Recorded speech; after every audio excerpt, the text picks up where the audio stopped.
Greetings and salutation. This is Carla from MooreTalkJa, and let me tell you something. This one is for all the people who have complicated relationships with their mothers. Mother's Day is a very special and important day. But Mother's Day can be a very difficult day. Not just Mother's Day, every day can be a very difficult day, but today in particular, because some of us don't have lifetime looking relationships with our mothers. You know, like on The Good Witch, where it's always like somebody coming with a cookie, a wink, a hug, a kind word, and this is a smile every time you're parting. Some of us don't have that. Some of us have mothers who have sacrificed even their own opportunities for us. They have moved our families from one socioeconomic bracket to another in one generation through their hard work. We have mothers who have never allowed us to go hungry. They have never allowed us to do without any of the material things that we need, but they have never managed to nurture us. They have been hypocritical of us for our own good, and they have hurt us in many ways. And we love them, and we're afraid of them. And we love them, and we dislike them. And we love them, and we're disappointed in them. And we hero worship them, and we feel deeply inadequate in front of them.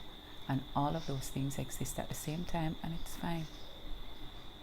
If you are a person and your family has been impacted in any way by any colonial project, where you are descendants of people who may have gone through slavery, if you are descendants of people who have gone through indentured servitude, if you're descendants of people who have gone through the attempted genocide of indigenous peoples, then the humans that raise you are complicated because their realities are complicated.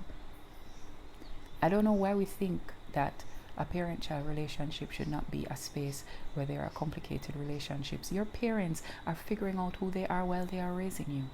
Your parents are growing up while they are raising you.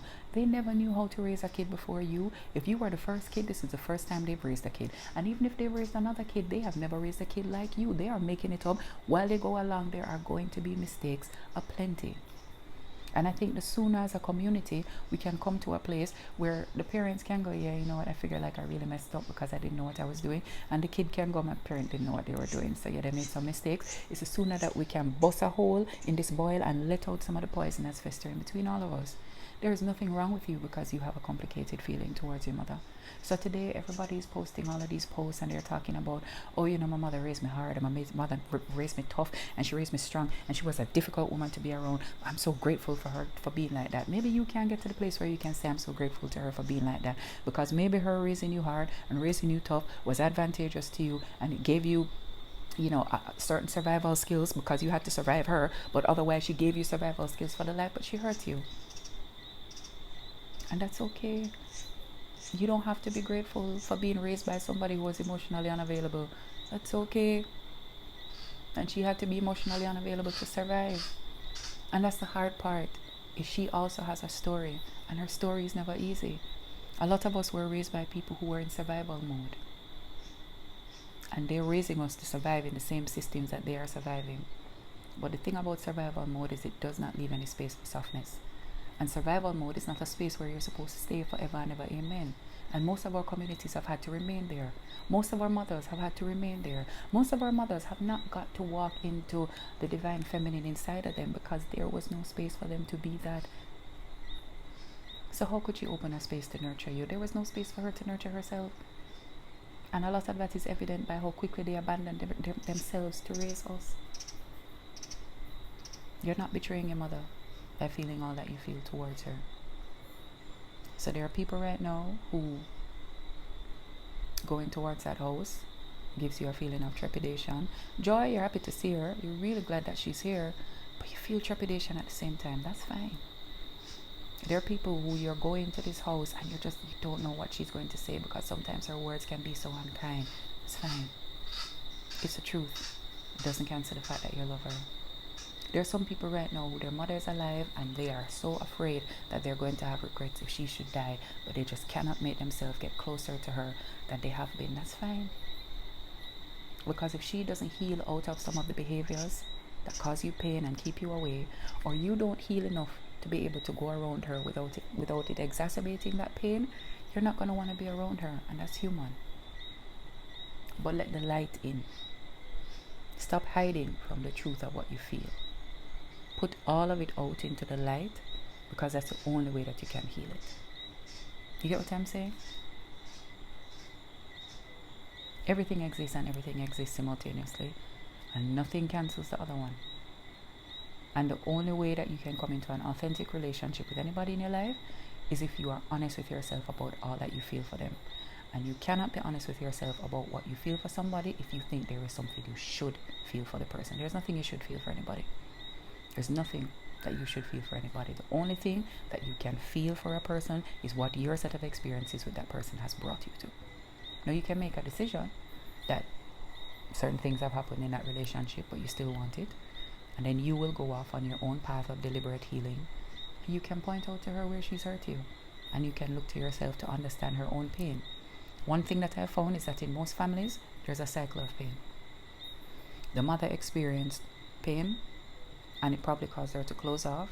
And in being closed off, she manifested that pain into her child, because when the child was looking to her for something, they couldn't get it, because it's not like she can lock off over there and open over here. She just did not know how to open. A lot of mothers have to stay closed off because there is so much that they're holding inside that they fear that if they open, everything is going to come tumbling down and they are not going to be able to manage it. And how could you be able to manage it when you are working, probably going to school, raising children, taking care of your own parent, running business, all of these types of things? How? The relationship between a mother and a child is sacred because she's a portal through which you get here. She's quite literally, like, that's how you got here, right? Even if you were not born of your mother, the mother-child relationship is sacred because that is the person that is nurturing you. You're nurturing you.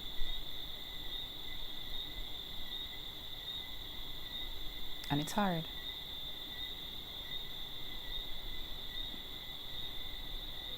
There's nothing that comes after that is hard. And it makes sense that it's hard.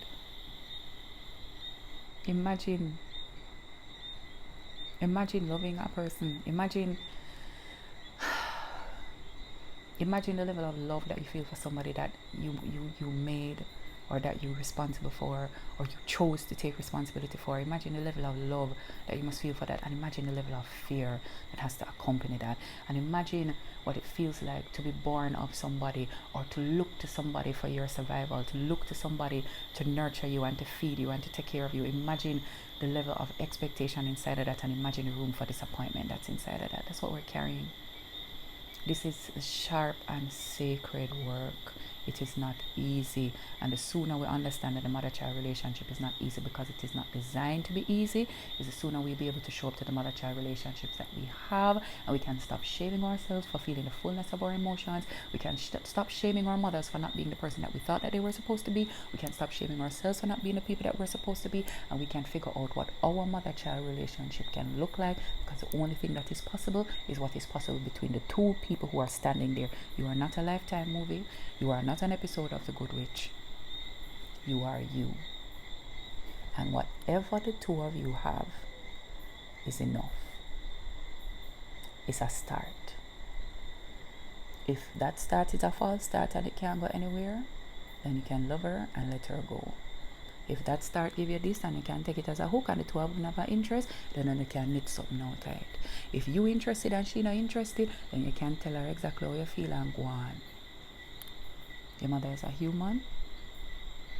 You are a human. You're doing the best you can.